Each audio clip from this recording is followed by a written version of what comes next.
age of 14. I've done catwalk commercials, music videos. I've done a couple of movies. Yeah, and I've done all throughout Europe, all throughout Asia, and I've basically done the modeling career for more than half my life, because I've done it for over, surprisingly, I think over like 20, 25 years of just enjoying traveling and the modeling experience and acting experience.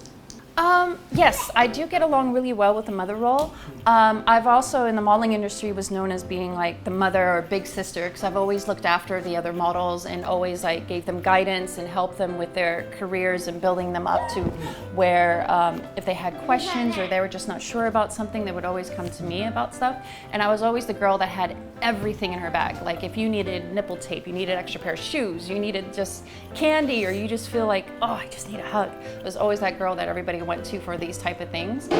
So being a mom wasn't that much of a surprise, but having two very different loving personality that these two have is a very big surprise.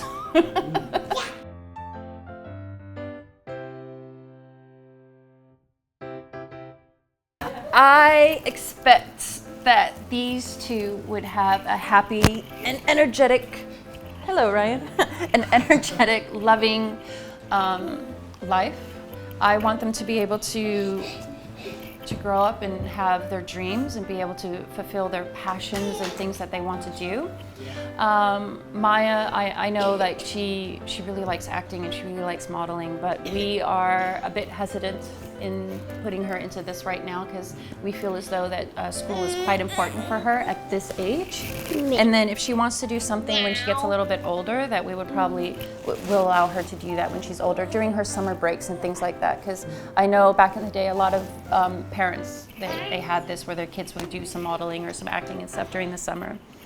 And then Ryan, he's at that stage where he loves to take things apart and put it back together. So he's definitely probably going to be doing something in engineering or something like that. So we're looking at that because he's obsessed with like number blocks and knowing everything about like mathematical things. Like he loves counting and adding and subtracting, and he's only 4. So we're just excited just to see with all of their personalities where they're going to go in the future, just because they're just so different and they're so full of life. Oh, I tell you, there's been a time that I think all moms go through that stage when you first have babies and you're breastfeeding and everything, and you just like, all that beautiful skincare and everything goes out the window. And then all of a sudden, I think now with both of my kids are at school, I have the time to actually go back to taking care of myself. And I think that's the one thing that a lot of moms have trouble finding is like me time.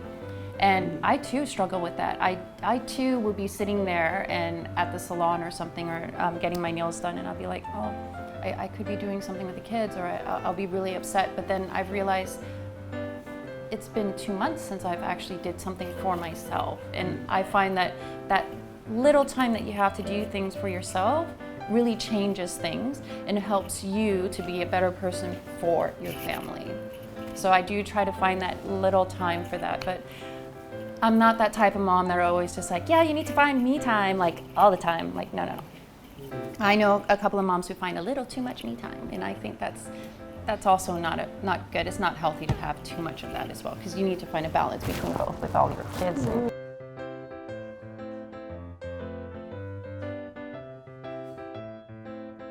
Definition for success for a woman, I think it depends on the woman, because nowadays there's so many different types of women. There are women that are married, women that don't want to have children, and I think it's all just amazing.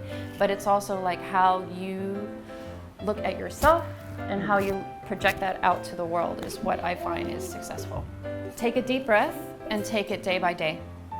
Don't think that you have to look too far ahead. Don't feel as though that you are doing this on your own, because every woman have gone through the same experience, maybe in different levels of what you've gone through, but you're not alone.